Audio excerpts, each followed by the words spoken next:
In the last couple of lectures, we had met the turtle module. We had also met interesting objects in Python. Apart from the integer and the float data type, we had also met strings and lists. And we have seen how to use the for loop to control the execution of commands, repeat a bunch of commands over and over again. And just as a reminder for that, I've already set the stage for you in this lecture. I've started the Python interpreter, started the whole thing by invoking the mantra from turtle import star that we talked about. I've also set the width of the pen to 3 times wider than usual by using the width function call. And then I've already set the stage with a loop. We are using a standard for loop and we are following the standard format for the keyword variable, in this case I, in, again a keyword, iterable, something which comes in pieces, and as I explained before, range 4 gives you 4 pieces, 0, 1, 2 and 3, and for each of these pieces, the body of the loop, the part which has been indented inwards, FD100 RT90, is going to be executed. And let me just show you this in action to remind you of what we did earlier. I hit the enter key without tabbing the cursor in, and now the loop has executed and we have a perfect square on the screen. In this lecture, we are going to extend upon this game a bit more. We are going to keep on drawing various polygons, but more colorful ones. So let's first see how to change the color with which the turtle draws things. For that, turtle has a function for you and it's called color. That's sort of an obvious name, and because it's a function, you have to call it by putting the arguments inside a bracket.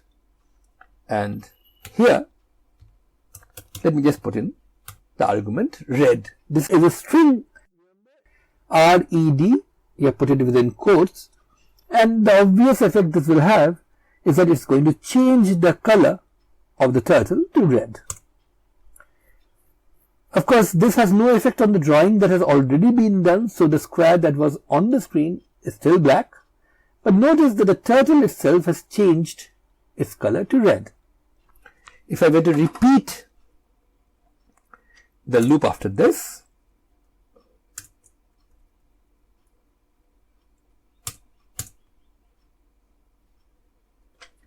what I have got now is a red square. Now, let's just say we want to do something more colorful. We don't really want a single color, but let's just say I want to change the color from red to blue, then blue to red. So I want a square besides red, blue, red and blue. How would I go about doing that? Well, one option could be keep on changing the color every time you move, which means I can go back to writing out the 8 lines of code that actually draws the square individually without using the loop. That is, write forward 100, write 90, then write color blue, then forward 100, write 90, color red, and so on.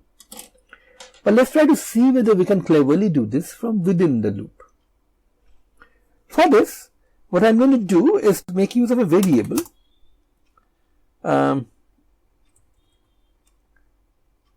Okay, let's not do that. Let's do something even more clever. Notice, as I said, that as the loop runs, I takes the value 0, 1, 2 and 3.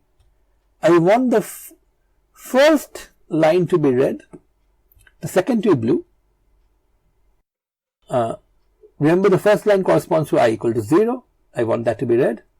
Next line, I equal to 1. I want that to be blue. Next line, I equals 2. I want to be red. Next line, I equals 3. I want that to be blue.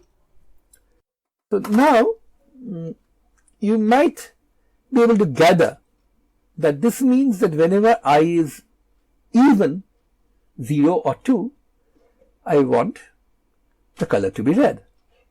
Whenever it is odd, 1 or 3, I want it to be blue. So can I take this into account? For this, we need to bring in a new kind of structure, a new kind of compound statement that we have not seen yet. It's a compound statement which allows you to branch out. That is, allows you to do either this or that depending on whether a condition is true. So this is achieved by what is called an if statement, or rather, to be more precise, an if-else statement block. And let me show you how this works. So we start the loop again. They're typing the same thing as before, except for one thing. I put in an if statement, and I want to check whether I is even or odd. And remember your standard class 3 mathematics. If a number is even, then it is divisible by 2, which means it leaves a remainder of 0 when you divide it by 2. And we know how to calculate remainders. I%2. So this, notice, is the beginning of another compound statement. In fact, it's a nested compound statement. A compound statement, the if, is inside another compound statement, the for block. And here, the syntax for the if compound statement is the header line will have if followed by a condition. What is the condition? The condition right now is if I%2, the remainder of I divided by 2 is 0, then do something. But there's only one catch. As I explained in the last few lectures, equal to sign in Python stands not for equality, but for assignment. If you say A equals B, you're not asserting that A is the same as B. What you're saying is, take whatever is in B, push it into A. Here what you want to do is check equality proper, and for that the symbol in Python, as well as in most programming languages, is double equals. So if I%2 equal to 0, this really is asking the question, if I's remainder when you divide by 2 is 0, then do something. Okay, but this is the header line of a compound statement, and as I have already said, the syntax in Python is very uniform. The header line of a compound statement must end with a colon. So this must end with a colon. And then comes the body of this compound statement, the if statement. Now the body of the if statement has to be indented compared to its header line, which means you have to indent it once again. And now you put in color red. So what this does is it checks if I%2 is actually equal to 0, that is I is even, then color becomes red. But what if it's not? For that you have the else clause. So if clause and the else clause goes together, if this is true, the body of the if block happens. Else, which means if I%2 is not true, the else block happens.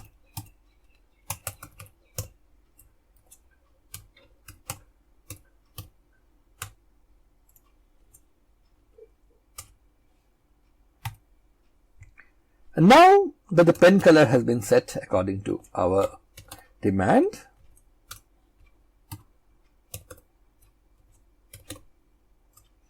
we go on and complete the square. Okay, before I actually hit the enter key now and start the loop, let me just go through this once again.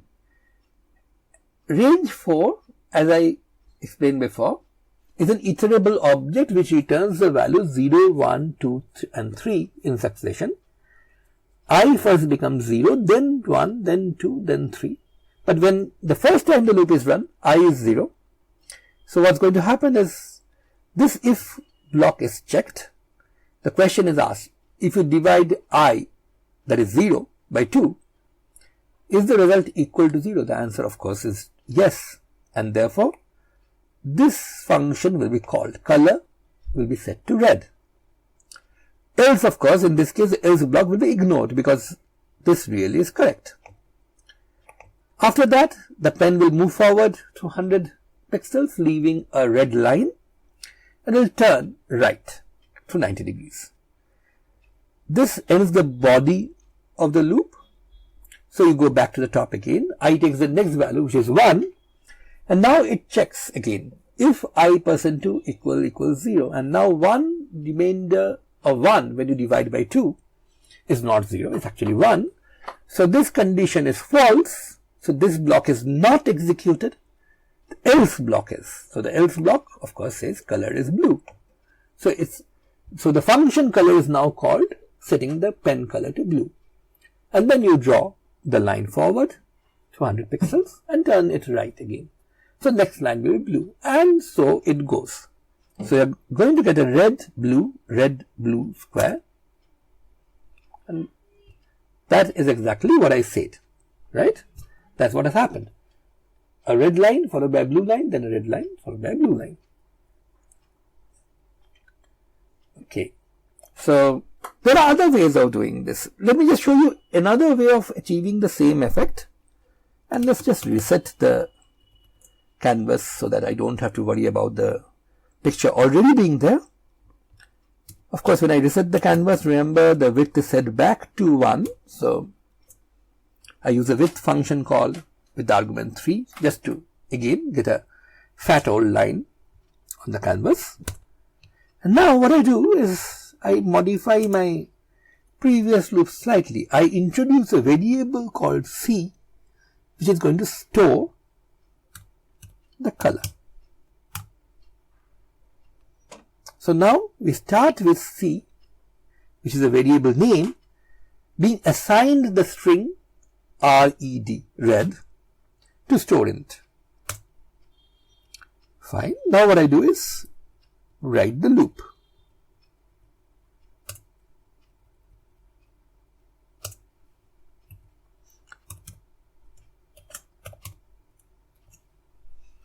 But how does the color come into account? Now comes this fact.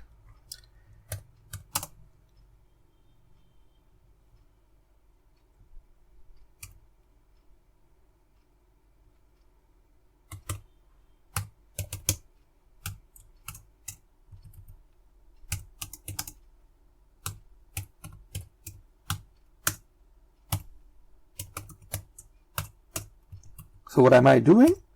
I'm now focusing not on the pen color really, but on the contents of the variable C.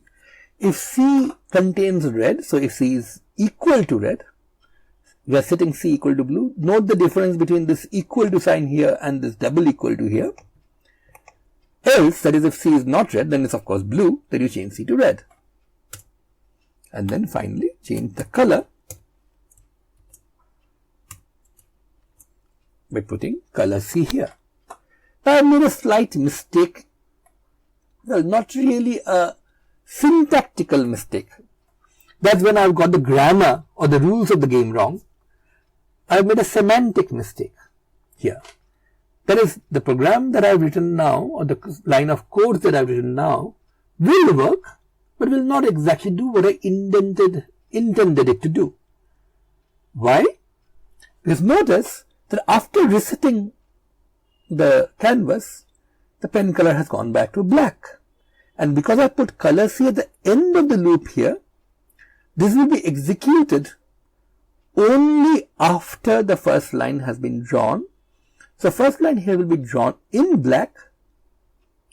Then I am asking the if block to check whether C is red, and it is.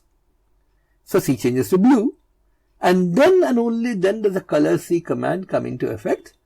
So the pen color changes to blue, and when you go back and I takes the value 1, the next value after 0, the line is drawn in blue. Of course, after that, C, this is checked, and since C is not red, this part fails, the else block gets executed, so C becomes red, and then the color C command changes it to red. So if I did run this, in fact I will run this, what we will get is not a red blue sequence of lines. I will get a black blue red blue. That was simply because I made the mistake of putting the color C line of the code at the end of the loop, not at the beginning of the loop. You had put it at the top of the loop. Let's just show that again. Let's reset. Let's set the width back to 3. Let's start with C equal to red. And now, before I draw the line, I put in the color C command. And then I type in forward 100, right 90, and then carry out the if, write down the if block. The if block is, if C is red, well, you evenly space out the spaces here.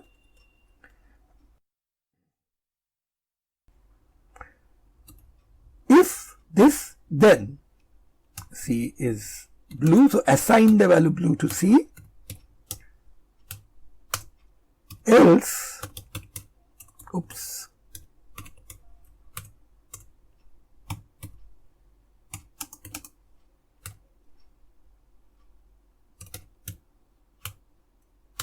and now if I run this, I should get a red blue square, the one I wanted, because the color C line, this function call takes effect at the very beginning of the first loop. So the pen color at the very beginning changes to red, and then this loop is drawn. Right. As you saw, that's exactly how it worked out. So let us see whether we can draw other nice pictures using this. What do you say about a colored hexagon? Maybe a hexagon with red, green, blue lines. Okay, let's see. We have already learned the if block. We have learned enough to actually do this. So, one way is, of course, start with C being red. That's the first line that I want to draw. Since I want an hexagon, want to draw a hexagon, I will need to draw the line 6 times. So, range 6. And taking lesson from the semantic mistakes we made the first time we did this, let's put the color C line at the very beginning. So, at the very beginning, the color of the pen will become red. The first line will be red. Then we have FD 100, a 100 unit long line. But remember, the right turn has to be through 60 degrees, not 90 degrees, because we are going to turn 6 times in a hexagon to make a total of 360 degree rotation. And then comes the statement that I want red, blue, green in that order. So, if C is red, C, remember, is just a variable. It has nothing to do with the pen color directly, except that here at the top of the loop, we are using that variable as an argument to the color function. So, at the top of the loop, whatever the value of C is, then the color function will set the color of the pen to that particular color. So, now if C is red, that's the first time, I want C to change to blue. But then I have this second statement. It's no longer else, because I have earlier I had only 2 possibilities, red and blue. Now I have red, blue and green. So what I need to do is extend our if-else block to include a new thing. Thus actually else if, but the keyword for that is not else if, it's elif, E-L-I-F. So this essentially says, if C is red, then do this. If not, look at the elif block. That's the else if that gets executed only if C equals red is not true. Again, this is an equality, so it has to have double equals. Blue. Again, the header line of a compound statement ends with a colon,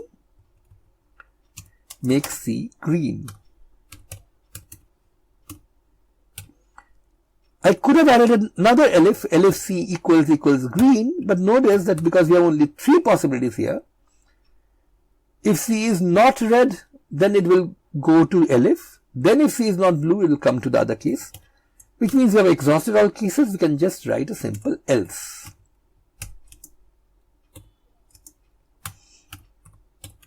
And we are done. We are ready to roll or draw the hexagon.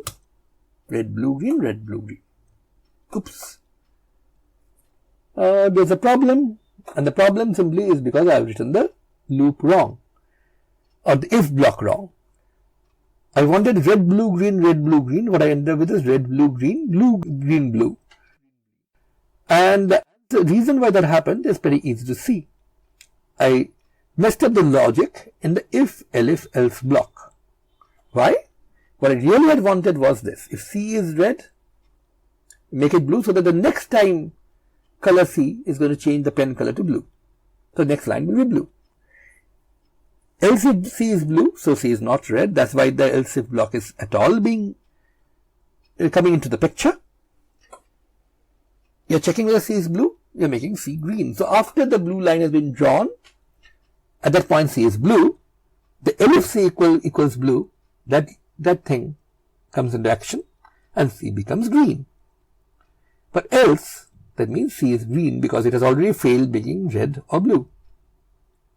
And I'm saying else is blue. I should have said else C must become red. Then I will get the red, blue, green structure that I wanted. Once again, an example of a semantic error. I have made no grammatical error. The program will run fine. It's just not going to do what I meant it to do because I've got the meaning of the expressions wrong. So just to get it right, let's reset. Let's set the width to 3.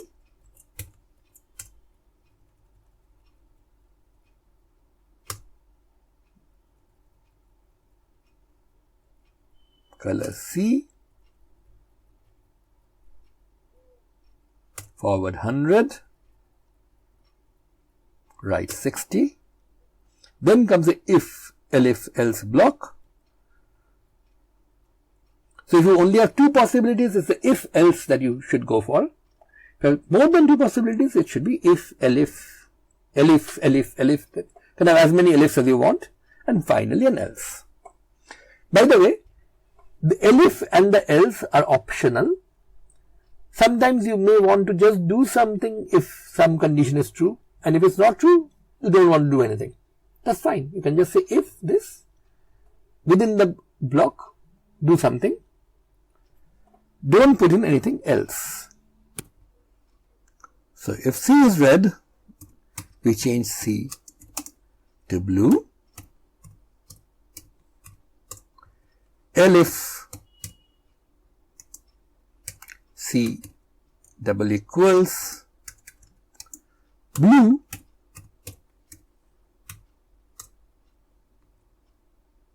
whoops. Okay, see what happens if I am on the interpreter and I am hitting the enter key too soon. Here I am getting a syntax error. Why? Because the elif is also the header line of a compound statement, and if I write a header line without a colon, the interpreter is going to complain about invalid syntax. So let's just show you this once again slowly without making such stupid mistakes. Width 3 for I in range 6. Of course, you have seen this often enough to sort of memorize this. I want to run the loop 6 times. That's why I'm doing this. Color C. By the way, that again is a problem. Okay, let's stop in the middle. That's a problem because C, what value does it have? Most likely it does have a value red, because that was the last time I ran And okay, let's just think. Last time the loop ran, it went red, blue, green, green, red, blue, green. And when the loop ran the last time, it went to the else block and became blue. That was a mistake. So this has to be done carefully all over again. Let's stop the loop. I don't really want to write the loop here. I've hit the Control C key to stop the loop. So these are tricks that you have to learn when you make a mistake, how to get out of it. Let's start all over again. I am actually making pretty heavy weather of something which is very simple. But please realize that even people who have coded all their lives make mistakes. So it's nothing unusual or nothing depressing if you make mistakes when you write your code. 3. I want to set C to red to begin with, and then go ahead and do the work. For I in range 6,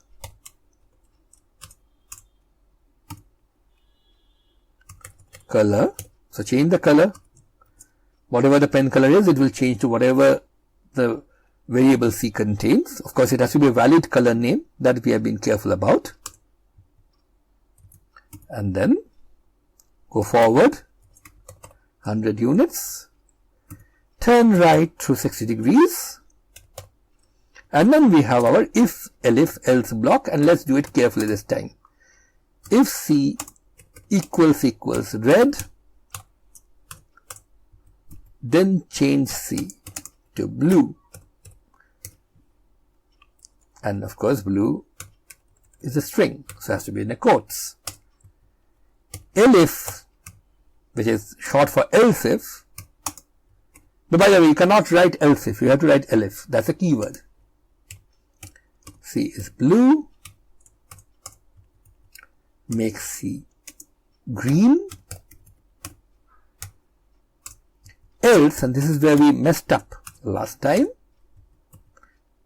C has to be put equal to red. And now, if I've been following this carefully, you should realize that if I run the loop now, I should get a red, blue, green hexagon. And that's exactly what I do get. So if you do things right, the computer will of course reward you with what you wanted. Of course, you all know this, but let me still emphasize this. Computers cannot read your mind. They do not know what you want it to do, so they will do exactly what you tell it to do. So this is a very good reason why everybody should learn how to program a computer, because it makes, it forces you to be precise in whatever you want to say. It forces you to be precise in your logic. And that is a very, very important asset to have. Even if you will not program computers for your livelihood, learning precision or being forced to be precise and hence getting into the habit of making precise statements is really a very important asset in life.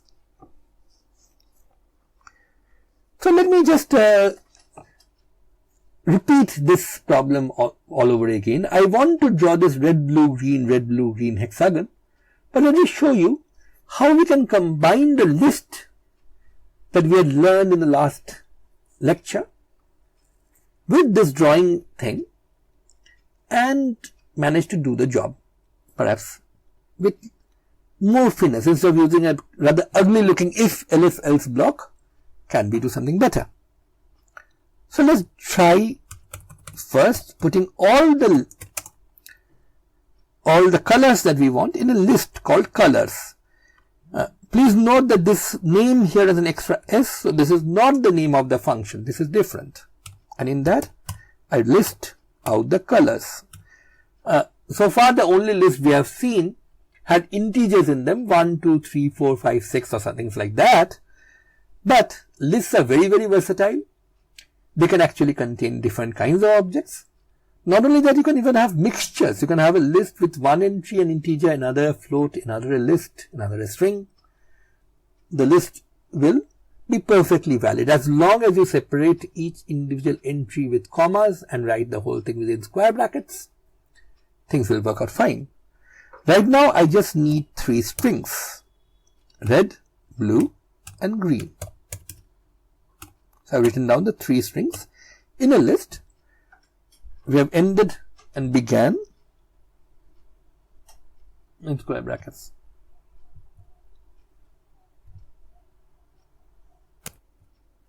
So we now have a list, colors, whose entries are 3 strings, red, blue and green.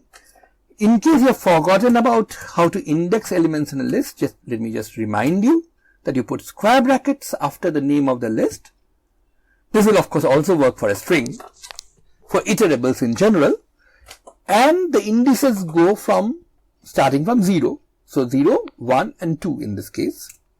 So colors 0 is red, colors 1 is blue and colors 2 is green.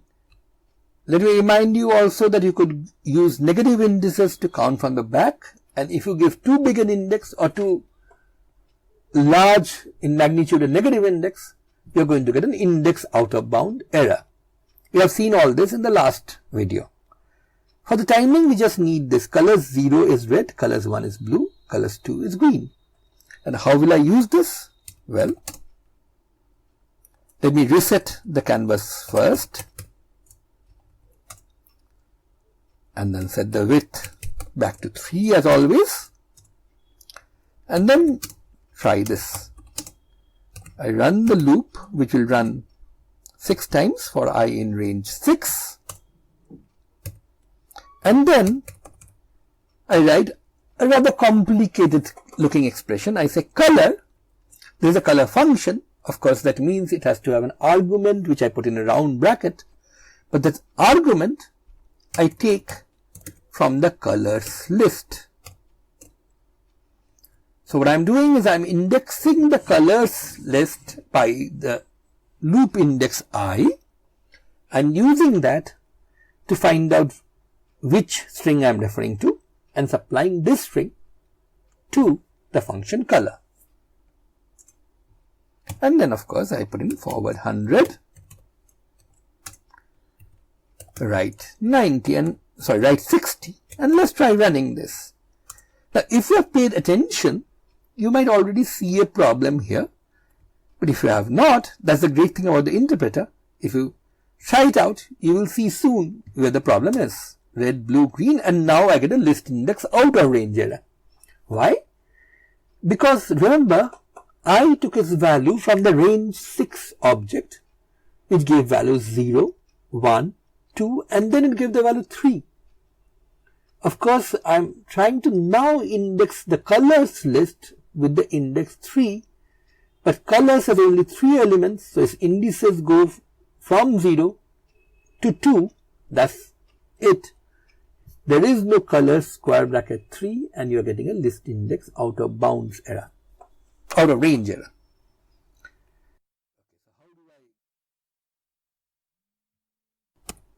So now that we have realized where the problem is, let us try to set that right. Okay, let's start all over again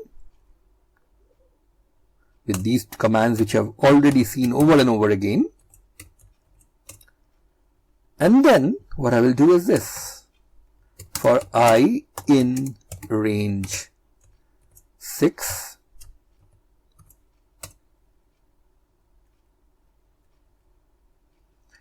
this was where the problem was.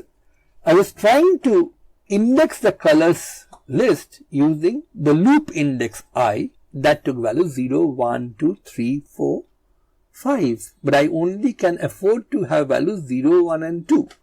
But there's a very neat trick which allows you to do this. I replace I by I%3. What happens there? What happens there is you're actually taking the remainder of what you get when you divide I by 3 and using that to index the loop. Of course, now when I goes over 0, 1, 2, 3, 4, 5, the remainder goes 0, 1, 2, then again 0, 1, 2. What that does for you is that the remainder is actually a valid index always for the colors list, and you will not get the list index out of range error that you were getting before.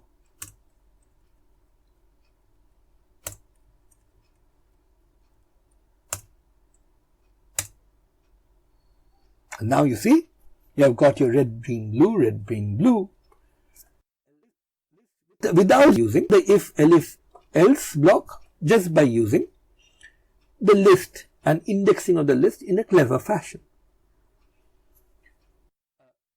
In the next lecture, we are going to do a lot more with these things and also learn several new things like how to write our own functions. We have just lived on borrowed functions so far, functions which other people have written for us. We have actually used a lot of functions, the reset, width, color, fd, rt, all of these are functions, but none of them were written by us. In the next lecture, we will learn how to write functions of our own and how to use those functions to draw many beautiful pictures. So bye till then.